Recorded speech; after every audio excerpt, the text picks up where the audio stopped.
With a major selection of the looks your kiddos love starting at just $4 in the Walmart app, a new school year means a stylish new them. Who knew? Find skater skirts and Crocs that say, I'm casual but cool. Sparkly sneakers that say, it's my classroom, you're just learning in it. And preppy polos that say, I'm the teacher's pet, even if they're mommy's menace at home. Find their favorite styles starting at just $4 in the app. The Walmart you thought you knew is now new. This episode is brought to you by Nespresso Virtual Coffee Machines. Ready to enjoy the bold flavors of barista-quality Nespresso iced coffee at home? Simply fill a glass with ice and press the brew button on your virtual pop machine to enjoy rich double espressos roasted to stand up even when chilled. Refreshingly bold iced coffee. Refreshingly easy to make at home. Visit Nespresso.com to shop now.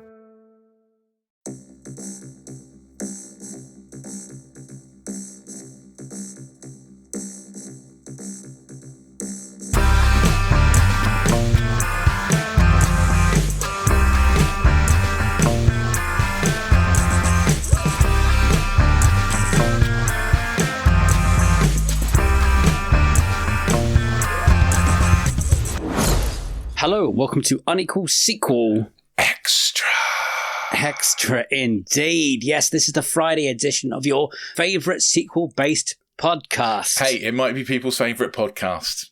It may be. And also, I would say we're now the biggest sequel podcast in the UK. Oh, you're really rubbing that in that early, are you? Sequelisers has gone. I'm a bit sad. We salute them. Yeah, we are saluting you guys. We will try and make you proud. I don't know what I'm going to do with myself. That's like 2.5 to 3 hours a week that I'm not going to have in my life. Yeah. I need to find a new podcast. I don't really want to. I've had a new podcast. I've delved deep into the Lonely Island and Seth Meyers podcast. Oh, okay. I would recommend that. That seems to be filling a hole from the Sequelisers. And I've gone heavy on that this week. I like the way the banter, I hate the word banter, but I like the way the four of them mix. And I love the way that they talk about their creative ideas and how they put those shorts together and out. And it's good. Yeah, I think I'm probably going to scour the Independent Podcast Awards and find a good one on there. Oh, wow, you're such a good guy, aren't you? I was like, you're just going to go listen to things about cars again. No, I've got enough of them. Okay. What are we and who are we? Yes, we're Unequal Sequel. My name is Dave. His name is Rich. Hello. And we talk about sequels on a weekly basis. Good, bad, worse, released, whatever, schedule-wise. And this week we are talking about a sequel that is straight to Netflix, but don't hold that against it because that was on purpose. Because there's plenty of other things to hold against it. So, yeah. Oh, we are talking about 2025's Happy Gilmore 2, the sequel to 1996 Happy Gilmore. Mm-hmm. Right. Rich is going to do the synopsis for the first one. I'm going to do I'm not. I'm in the second one. I'm going to do a quick thing. Happy Gilmore, played by Adam Sandler, is a terrible hockey player. He finds out he's good at golf, but he has an unorthodox swing. Basically, runs up and hits it, and that makes him good at golf. He gets onto the tour to make money to buy back his grandma's house. He meets a girl. He beats someone called Shooter McGavin, and the story ends. Yes. On to Happy Gilmore 2. What you should also say is that he's a terrible hockey player because he can't skate. He can hit the puck really hard, and he's very, very violent. Yes, and very he's got angry, anger issues, which helps him in golf. Hitting the puck hard, kind of. So he hits the golf ball like he hits a hockey puck. Anyway, 30 odd years later, there seems to be a need for a sequel for some reason. Why we couldn't. I was one of those people. Left Happy Gilmore where it was. It's fine. So Happy has gone on to be an incredibly successful golfer, up there with like Tiger Woods who isn't in this movie. Every other golfer in the world appears to be in this movie apart from Tiger. He gets mentioned once. He does, yes. But yeah, he's a very successful golfer who's retired, out of the game, and he has to go back to golf. Because his wife is that a spoiler? dies? Yeah, I think that's not a spoiler, but it's an awful decision, but keep going. Yeah, his wife dies and his accountant steals all his money, and he's broke and ends up having to go back to golf to try and earn some money to get Grandma's house back again, pretty much. But now he's old and has a family. He's not Grandma's house. He just needs money to send his daughter to ballet school. Oh, to ballet school. But he does lose. He does lose Grandma's house. They do lose the house, yes, again, yes. So I figured he's probably going to buy Grandma's house back again. That was just your dream for the Happy Gilmore, were you, when you're watching this? You're like, he deserves the house to be back. Yeah. Didn't really worry about me, to be honest. Right. No. So there we go. Yeah, his game plan is he's lost everything. And then he has to find out he's put his one daughter, he has 4 sons and 1 daughter, but he wants to put the one daughter through ballet school. That's in Paris, and he needs 300 grand to do it. So the way to do that, after getting sacked from his job in Morrison's or something? Some sort of shop, yeah. His last resort is to go back to golf because last time he hit a golf club, he killed his wife. Now, I'm not quite sure if that bit was needed, because I quite like that character from the first one, Julie Bowen, the actress, and I know they keep getting her in here, and that's fine. Rich, let's talk about our history with Happy Gilmore, because I think... Oh, I hadn't finished synopsising yet. I was going to talk about the bad guy. Oh, yeah, I forgot about it. I've pushed the bad guy out of my head. Yeah, because he's shite. There is a bad guy who's a sort of an Elon Musky kind of character, who's trying to set up an alternative golf league, which is basically like Top Golf, as far as I can tell. It's a bit crazy. It's sort of like Crazy Golf with lots of extras and stuff. And that puts him at odds with all the traditional golfers. And Happy joins a team of traditional golfers to fight against the new guy. But for some reason, they play new golf rather than traditional golf. I don't know why. Anyway, sorry. And that bad guy is played by one of the Safdie brothers. I believe it's Benny. Benny, is it? Yeah. Benny Safdie. We keep watching these films when they have a billionaire person as a bad guy like Elon Musk. That's because you can't be a billionaire and still be a good person. It's not possible. To become a billionaire, you have to be a cunt. Sorry for people with a sensitive disposition. I'm not even going to beep that out because it's true. Sorry, Dad. Yeah, okay, so that was Happy Gilmore 2. And Rich and me are going to talk about our feelings towards Happy Gilmore and our legacy towards this legacy sequel. Because it's released in 96, we were both quite young and probably the ages that should enjoy Adam Sandler films when they were released in the mid-90s to the early 2000s. Yep, true. So I returned to it to watch it again before Happy Gilmore 2. And you didn't, did you? You just I'm just going to let it be a new thing and see what it is. Yeah, I didn't want to go back to Happy Gilmore because I prefer to have the memories in my head that it's a good movie, and I didn't want to go back and sit there going, oh God, this has aged like milk. Because I have a feeling it probably has. I don't think it has. But I think it's aged pretty well. It's funny. So when you were like 96, so I would have been 11, so you would have been 16, 15, yeah. Funny at that point? Was Sandler funny for you? Yeah, definitely. I liked Happy Gilmore. I liked The Water Boy. I liked Little Nicky. That's Little Nicky's bad, man. Yeah, I know. Even back then it was bad. I quite liked it. And I liked Big Daddy. That was my favourite, I think, Sandler film of that kind of era. Well, my favourite would be The Wedding Singer. Yeah. I wasn't so keen on The Wedding Singer. Really? I bought the soundtrack. I went in heavy on The Wedding Singer. I think it's great. And I've watched it pretty recently. I think this one still holds up. Yeah, Sandler at that age. Billy Madison was also a funny film. Yeah. At that age, from the age of 11 to 16, Sandler films were just mint. They were so funny for that kind of generation, that kind of age humor, and it was like playground kind of quoting kind of thing. And over the years, there has been lots of cries for a Happy Gilmore 2 because, there is space for that character to go somewhere and do something. And I think people enjoy seeing him play that character. Certainly I do and did. So the idea of a Happy Gilmore 2 wasn't a bad idea to me. In fact, I think at the beginning of the year when we did our films we're looking forward to, I think this was one of my top 3. This was one of yours, yes. It's not going well this year for my most anticipated sequels. I said at the time. Oh, fuck that's you. Risky. I was so looking forward to it. I was like, yes, Sandler, Happy Gilmore. they go together really well. It's like bread and butter. It's a perfect combination for me. I mean, and Sandler's been on such a good hot streak, and he's doing so many good films at the moment, and he's such a great actor. It's like, yeah, he's going to bring so much to this. And then the trailers came out, Hang on and a they second. were okay. Whoa. Hang on. Let's go back. Yeah, he's done one good film recently. Hang on, let's go back. This is going to be embarrassing. Okay, so before that, he's done. What's he done? Murder Mystery 2. Hey, we didn't think that was awful. We didn't think it was good. No, that's true. True. He's done a film called You Are So Not Invited to My Bar Mitzvah. I didn't watch one, but the other one I'm talking about is Hustle. I've not seen that. So. It's fucking great. He's a basketball scout. No, I have seen that. It is good. You're right. That is a good film. Yes. Well, do you know what? I think he's better when he's a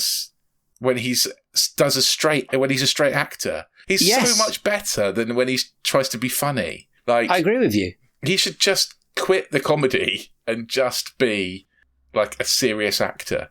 He's got a new one coming out called Jay Kelly, which is, I think, another serious role. I think it's a Noah Baumbach film again. So that would be a good combination because when they get together, it's quite good. And trailers for this, for Happy Gilmore 2, I came out and thought, okay, there's some jokes in there that were making me laugh. I couldn't wait to return to that character.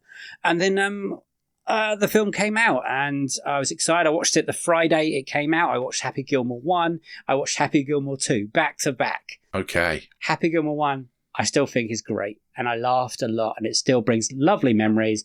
And I enjoy all the performances and I enjoy Sandler's performance. And then I got to Happy Gilmore 2. And for 30 minutes of that movie, I thought it was good. Oh, right. Okay.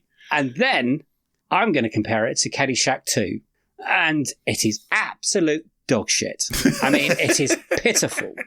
That second half when it comes onto the fake golf course. It's Caddyshack 2. With all the hoo-ha and the fake stuff and the fairground like golf courses and stuff. And I don't think any joke lands in that second half at all. I think in the first half there's some really interesting thing. Sandler losing his wife, even in that way, is weird, but I think there's stuff to go with. I think him looking after his kids, dealing with alcoholism, there's stuff to go with, dealing with his anger. Great, all good. Even the introduction to the Ben Stiller character from the first film are just about hanging there. And, his alcohol drinking from multiple different bottles and stuff made me laugh. I even enjoyed his little round of golf with the three people, Eric Andre. I hated that. The guy from Saturday Night Live and Margaret Qualley, is that her name? Didn't hate that. Sure. And the bit when the training routine, I thought this is all Happy Gilmore, great. And then we get onto the fake golf star, and I fucking hated it. Okay. So it made me angry how much I hated that second film, that second half of that film. I've listened to other reviews, and they're like, "Oh, it's a great comedy sequel." I was like, we must be watching a different film because I'm putting this second half up there with like Coming to America kind of bad. I've disappointed. Obviously, I've not seen any reviews or anything like that because I avoided that before we record. I will judge a comedy film on how many times I laugh. And how many did you laugh? None. Oh, this is not good. Not once did I even chuckle at this movie. I chuckled at the callbacks when his sons are all doing the bit, in the first film when he's the fake fucking kind of thing with any objects. Again, kind of thing. Makes me funny. Laugh. I didn't think it was particularly funny in the first film. I don't find it funny in this film. Like, yeah, none of it's funny. None of it. It's not, but on it, what the fuck is Benny Safdie? Honestly, what is that character? I don't know. He's awful. It's like I'm doing this for a mate kind of thing. The cameos and the flashbacks get exhausting. The cameos I can kind of get because everyone loves that. So many cameos, so many. But the flashbacks, it's the whole film. Yeah, pretty much. Yeah. Every explanation of a joke's got a flashback from that to the first film to try and explain to it. Yeah. And if they just take that out and just respect the viewers, the last one was funny. We're doing this again. We're doing this again. Just cut that shit out. This film should have been like 90 minutes, but it's 2 hours long. And it just kept going. I was like, I wanted this to be good so badly. And it it was just like punching me in the nuts over and over again for the last 45 minutes. I genuinely hated the bit of like, oh, we're going to go on a putting green and then it's going to go like a roller coaster. I'm like, fuck you. This is Caddyshack 2. This is like Jackie Mason kind of bullshit that I had to put through that shitty sequel that we watched. I think the problem for me with this movie is it falls into that. Movies are supposed to show, not tell. Right. Lovely. And this tells you, this goes, and then this happened, and then this, and then this, and then this. It's like a fucking child telling you a story. It's so fucking annoying. Is that hated kind of it. Is that because of our the way we watch movies now? You know, you kind of looking at phones at the same point, and they think that the audience needs that kind of help and hand. I maybe. I do not like it. No, me neither. At all. Yeah, like there's an Adam Sandler joke, isn't there, where he orders Chinese food and then it's going, and then that's Adam Sandler, right? And then is Dude, Where's My Car? Oh, it is Dude, Where's My Car? That's right. I conflate those two movies because they're both like, you know, that feels like it should be an Adam Sandler movie. But still, this movie feels like it's just going, and then, and there's no fucking anything to it. It's ridiculous. Well, Rob Schneider's character, I think from The Waterboy, turns up being like, you can do it in this movie, in a dream sequence. And there's, I mean, all of that lot's in it. The Happy Madison Gilmore lot. Because they all need Every a paycheck. one of his mates are in this film. And what makes me laugh, and this is no insult to their performances because they're fine, is that the daughter, he's got both daughters in this film and his wife, and he always puts his wife in, that's fine. He likes working with his family, and I love that. Yeah. But what makes me laugh is when you put Sandler next to his daughter, next to his wife, who's trying to play a ballet teacher, it looks like they're the mother and daughter. Yeah, they do. You can tell that they're related. You're like, well, that daughter looks just like you and you put together, and I don't think it works. Do you know what I did quite enjoy the performance I enjoyed in this movie was the John Daly performance, Living in the Garage. Do you know what? I was going to say the same thing. I think the best actor in this movie is John fucking Daly. It's mad, isn't it? Just his little cameo at the beginning. Driving across America, mainlining cheeseburgers and going to every golf event he possibly could. And Hooters. Hooters. Yeah. I think he was fantastic in that. Like, the little voice of reason. Really strong. I was like, this has come from nowhere. I'm enjoying his little bits. And I think that might be in it. And like I said, I actually thought the first half was okay. But Rich didn't. No, I didn't. I'm sorry. It was all too on the nose, I think is the problem. Is that... Where would you put it? Like Zoolander 2, Coming to America, bad? I don't think it's as bad as Coming to America. Oh, that's good then. It didn't make me angry at any point. It just made me bored. Oh, it made me a little bit angry, I think. Yeah, I don't think I care enough for it to make me angry. I cared. I watched them back to back. I cared. I was in Dave, deep. And that's why I didn't. Oh, you made a good choice. I don't put it in Coming to America. That felt even worse than this. Mm-hmm. I think this does try a little. Like you say, it does kind of address his alcoholism and his fall from grace and stuff, and, you know, that loss, and it does try and do something. I don't think it quite succeeds, but it tries. Dumb and Dumber 2? Yeah, I mean, I don't think I've ever actually seen Dumb and Dumber 2. I don't think I have. Someone's picked it twice, so you might have. Oh, maybe I have, yeah. I must have done then. I'm sure someone's picked Dumb and Dumber 2.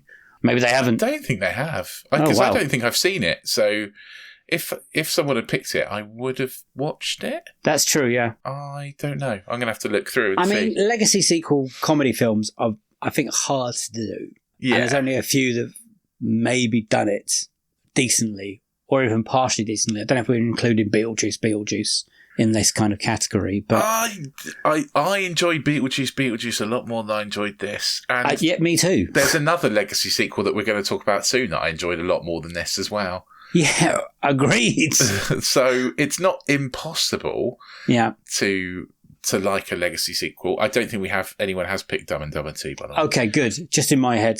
Yeah. It's in the running for me. And so I think it is possible to do a comedy legacy sequel, but I think this is, I don't know. It assumes the audience is stupid and tries to spoon feed everything to you. And I think that's one of the worst bits. That annoys the hell out of me, really. Like, there are little points where I thought, oh, this could be good. And then it just wasn't. Yeah. I really enjoyed the golf dinner stuff. I thought Bad Bunny as his new caddy. Actually, I think you're probably right. I don't know if it made me laugh particularly, but I thought he was okay. That he, of course, Happy Gilmore forgets he needs a caddy and just gets the waiter from the dinner. I like, do you need anything? Breadsticks? I was okay, we're cooking. That's probably the funniest joke in the whole movie. And then got the Kyle Weathers Chubbs is such an iconic character in that first one. And it's great when he's trying to talk to him. But then we're bringing in Chubbs' kids that felt completely pointless. 3/4 in the movie that happens in. And I'm like, no, we don't. For about a minute. And then don't really see him again. We don't need that at all. We can leave that behind. The return of Shooter McGavin. I like that he's gone mad. That made me laugh a little bit. Yeah, he chews the scenery quite nicely. I think. But then the redemption arc, because of the other mad prime-like influencer golf, whatever they're trying to go for there. Yeah, the hip, that was it, wasn't it? The like hip prime. thing that they've had operations to take a bone out. I hated that as well. Right. USAA knows dynamic duos can save the day, like superheroes and sidekicks, or auto and home insurance. With USAA, you can bundle your auto and home and save up to 10%. Visit USAA.com/bundle. Bundle savings are off total premium, not available in all states or in all situations. To qualify, auto policy must be active prior to property policy issue, subject to change. Restrictions apply. Membership eligibility and product restrictions apply and are subject to change. USAA means United Services Automobile Association and its affiliates, San Antonio, Texas. Hey, it's Paris. I love sparkly things, right? Like stars. Duh. And thanks to Hilton and AutoCamp, I just slept under them. Picture me, serving looks by the fire outside my luxurious Airstream, making s'mores with the kids, while a national park is our backdrop. The great outdoors meets Hilton hospitality. That's hot. Explore all the new ways to stay at Hilton.com. Hilton for the stay. This episode is brought to you by Indeed. When your computer breaks, you don't wait for it to magically start working again. You fix the problem. So why wait to hire the people your company desperately needs? Use Indeed's sponsored jobs to hire top talent fast. And even better, you only pay for results. There's no need to wait. Speed up your hiring with a $75 sponsored job credit at Indeed.com/podcast. Terms and conditions apply. What was good about Happy Gilmore? I know this is going to sound mad, but it was kind of like, I can kind of see that happening, like a golfer turns up and is able to hit the ball miles, which has happened over the last 20 years. The good thing about Happy Gilmore is that it almost respects the game of golf. Well, golf was a stuffy institution, right? And Happy Gilmore came into that with hockey sensibilities, which is a lot more fun and a lot more rowdy, whereas golf is a lot more sedate and a lot more stuffy and takes itself a lot more seriously. Yeah. And Happy Gilmore coming out of that into that fish out of water into golf, but also then changing golf at the same time and making it more popular by his kind of like. Oh yeah, we went to the driving range and tried to hit the shit out of it. Well, yeah, I don't mean in real life. I mean in the movie. But yeah, I know. I get it. But I mean, like in the movie world, he makes golf more popular, and that's a good story. Whereas this, it seems like golf. What Happy Gilmore? Everyone forgot, and golf went back to being stuffy again. A little bit. Even when Happy was still playing and being successful and winning stuff, it doesn't really make any sense. And I think Happy Gilmore, again, has this Rocky effect of that Rocky had on boxing kind of thing. Like, there's a reason why so many pros, like top level pros, are in Happy Gilmore too. Yeah. There's a reason why that is, because they like it, basically. And they we accept Adam Sandler into our world of golf kind of thing, because this is what he did for the game or whatever, and made it like fun, like you said. And then they've kind of spat in that face at the end of this film with that malarkey, that bullshit, fakery, over the top Caddyshack 2 madness, and I really hated it. Maybe it's because I just watched Caddyshack 2 not too long ago, and it's very fresh in my mind of what a bad sequel is and how it made me angry. And yeah, not good. Not good at all. We can't spoil. There are no spoilers in this film. Well, I ruined it already because the only spoiler is that his wife dies, but that happens in the first 5 minutes. It's barely there. I mean, the cameo-wise, Eminem's in this film. Everyone's in this film. Travis Kelce's in this movie. Honestly, you'd go insane trying to think of all the different bloody cameos. Honestly, there must be about 75 cameos in this movie of really small little people as well. Yeah. Trying to, I just don't know where the fuck they've come from. Honestly, why is Eminem in this movie? Why? I think him and Sandler are quite good friends because Sandler. I get it. The reason that anyone is in this movie is because they're friends with Adam Sandler. Yeah, you're right. So he's just gone, I'm going to get every famous person I know in this movie. You know, that's his thing. I don't know. We can't tell you box office because it's Netflix, but I think we can. It's done well number-wise, as in how many people have watched it. Yeah, which is good. I think its budget was about 30 million, which isn't loads. So I'm sure Netflix are probably quite happy with it. Yeah. Does Netflix even report budget? Oh, yeah, it does say budget, 30 million. You're right. Because normally they're quite secretive. I mean, they fit a lot in for 30 million then. Rotten Tomatoes game then. Let's just do the first and second one, just compare. So Happy Gilmore from 1996. Critics for you? I think 1996.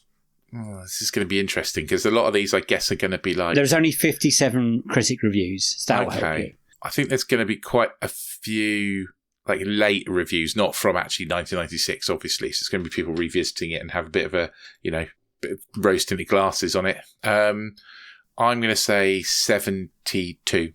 72. You're right. There are quite a few new reviews in there recently. It is at 63 for critics. 63. I think that's probably right, to be honest. And for audience, popcornometer. I would say audience is probably going to be a bit higher. I'd say 85. It is 85. Oh wow, really? Yeah, nice. It is 85. Well done, sir. Lovely. I'm really proud where you get them. Me too. Because we're always surprised. So that leads us on to Happy Gilmore 2 from 2025. 1 hour, 54 minutes. How fucking dare they have it that long? PG-13, apparently.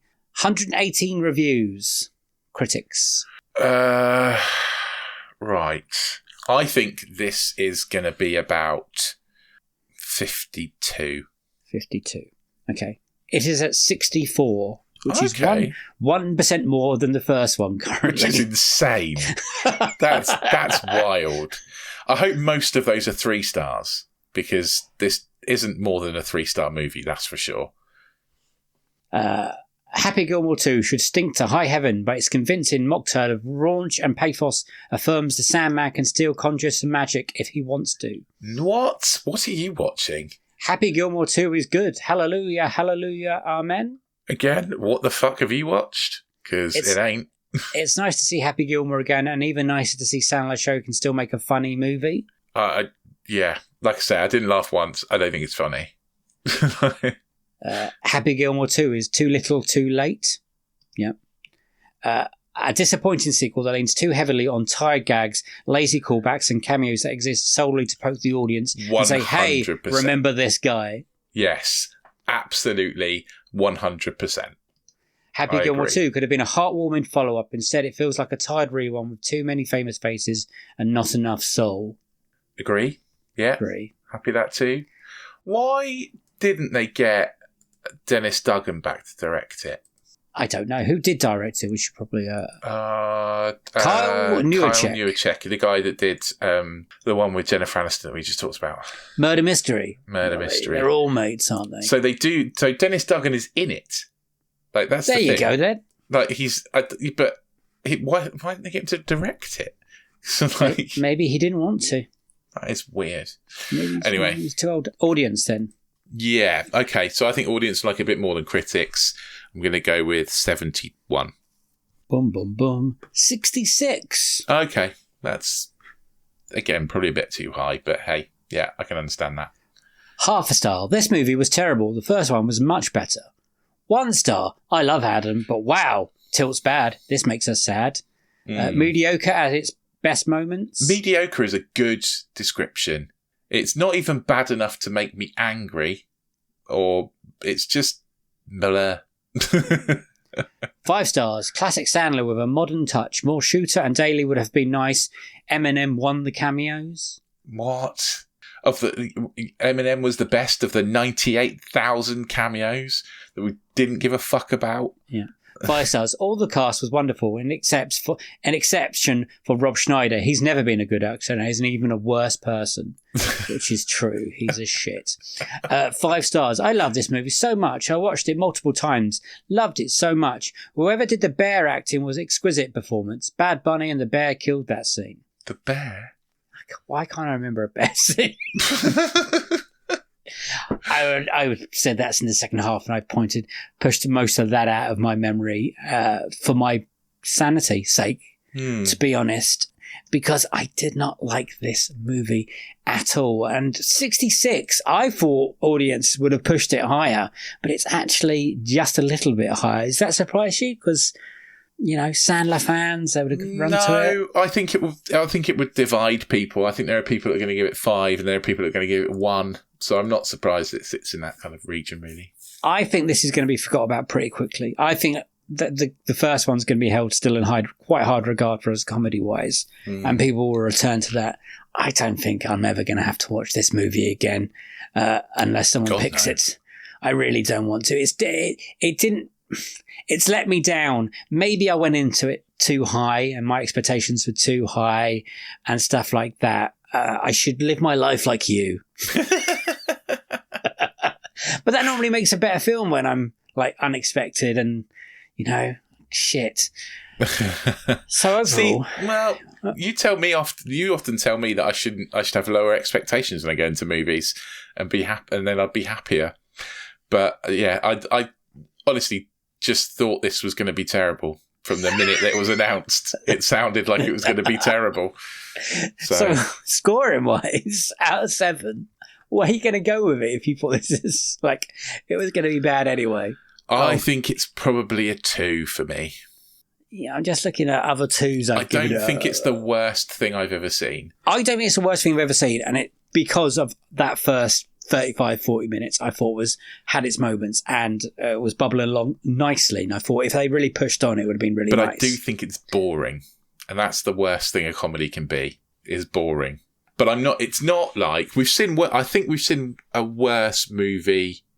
Oh, it's too generous. Star Trek Section 31, that was worse. That was a million times worse. That we get that one, right? Bad.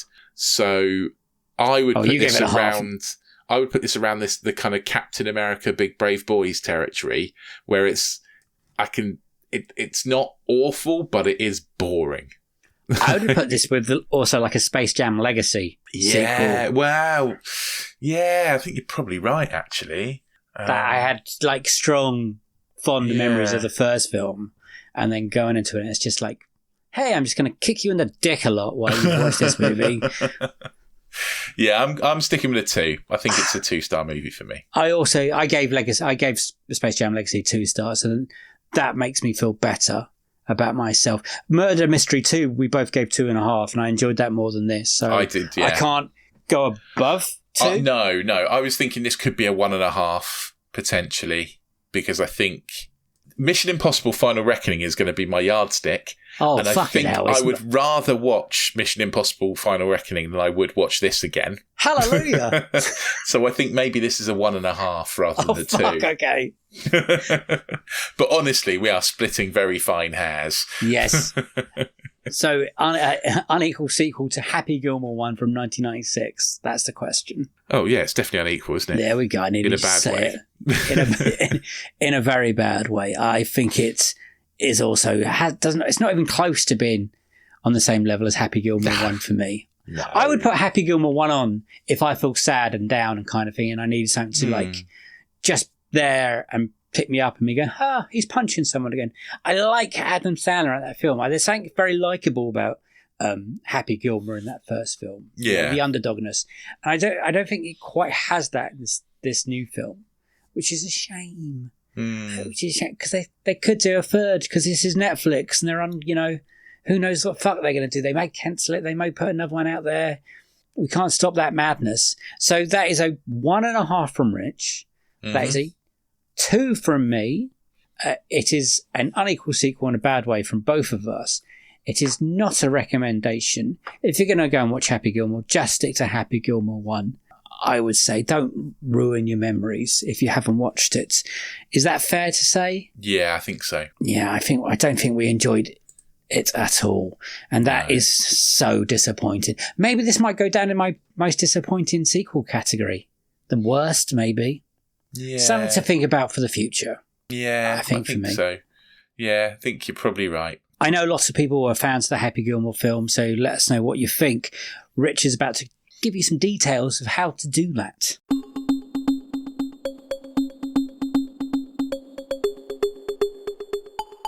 Yeah, I mean, I was just looking back at all the old scores we've given, and I've just realised I've never given a movie 7 stars since we've been doing this.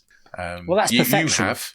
Top Gun Maverick, right? Top Gun Maverick, yeah. Of course, yeah. I gave it 6.5. I didn't give it a 7. So I've never given a movie 7 stars. But you've never given a movie 0, and I have. So, that's fun. Exactly. Anyway, if you'd like to know what movie I gave a 0, you're going to have to go back and listen to all our other episodes to find it. If you haven't done already, I suggest doing that. It will be fun for you, because all our old episodes are great. And it's only 4 years worth you've got to go through. You can join us on social media if you want to let us know what you thought of Happy Gilmore 2. Maybe you loved it. Get on there. Go on the social medias, type in Unequal Sequel in the search bar and you'll find us. We're not on the bad one. We don't do the one that used to be a bird and is now crossed itself out. We're not on there. I don't think we should mention it anymore. Yeah, I don't think let's not mention it now. But yeah, we're on. Find us on the good social medias. We're on those. That's a good way of putting it. If you don't use social media and you just want to get in touch with us, then you can email us. We are unequalsequel@hotmail.com, or you can leave us comments on Spotify or on YouTube. Feel free to comment on our videos. We are putting out little videos and previews for episodes. We didn't do one for this one because we tend to do it when we're walking into the cinema, and because this one was a streaming one, we didn't do that. There's no walking. Sorry, no videos. No videos for this one. But I'm sure our next videos will be brilliant because we've already recorded them. So yeah, good. Yeah, get in touch. Let us know what you thought. If you really love us, please, whatever app you use to download your podcast, give us a review, a like, a tick, 5 stars, whatever you can. It really helps people find the podcast, and we really appreciate it. If you really, really love us, join us over at anotherslice.com/unequal sequel, where you can become a super special slicer for just $2.99 a month. That is $2.99 a month. It's an absolute bargain. Join us over there. You'll get access to extra bits of our interview episodes, which are called the sequel sessions. You'll get access to Disenfranchised, which is our podcast we do all about movies that should have had a franchise but didn't. And you'll get access to Box Set Mentality, where we're currently watching the Crocodile Dundee box set and talking all about that. So come and join us over there for those extra bits. Also, you will get exclusive merch. We have got exclusive merch coming your way only for super special slicers. No one else. We're leaning towards enamel mugs. He really wants an enamel mug. I really want the enamel mug. So join us over there on anotherslice.com. It's only $2.99 a month. It's an absolute bargain, and essentially, you're gonna get so much for your cash. It's so worth it. But yeah, come over there. Also, if you just wouldn't mind telling your friends about us, we just want more people to listen to the podcast. So go out there, tell your friends, let them know what a great podcast we are.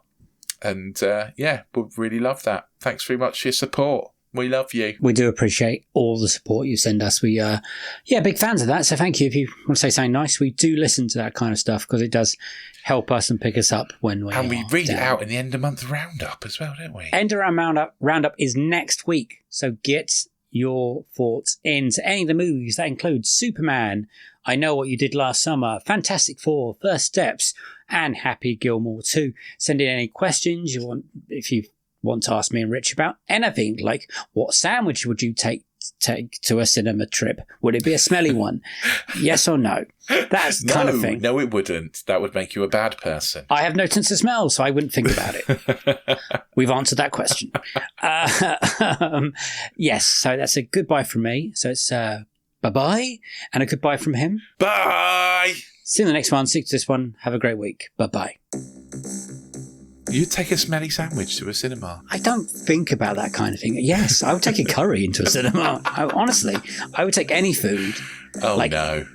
Well, it's not saying if you don't, I just don't, it doesn't register in my mind because why would it? Cinema food is weird though. Like, why is cinema food? What? Nachos, popcorn, rustly sweet packets.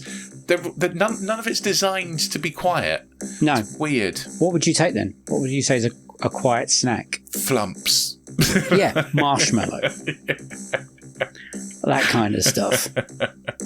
Honey. Honey. Just drizzle honey straight into your mouth. Winnie the Pooh had it correct. I think ice cream's fine. Yeah, but that melts so quickly. Yeah, that's not my problem. Big blob of ice. Just so you can lick it.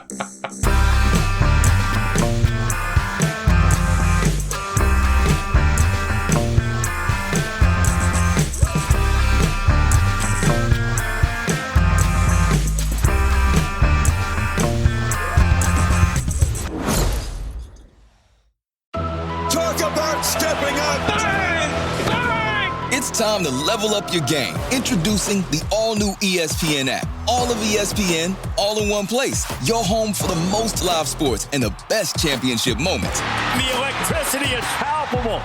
Step up your game with no annual contract required. It's the ultimate fan experience. Level up for more on the ESPN app or at stream.espn.com. Sign up now.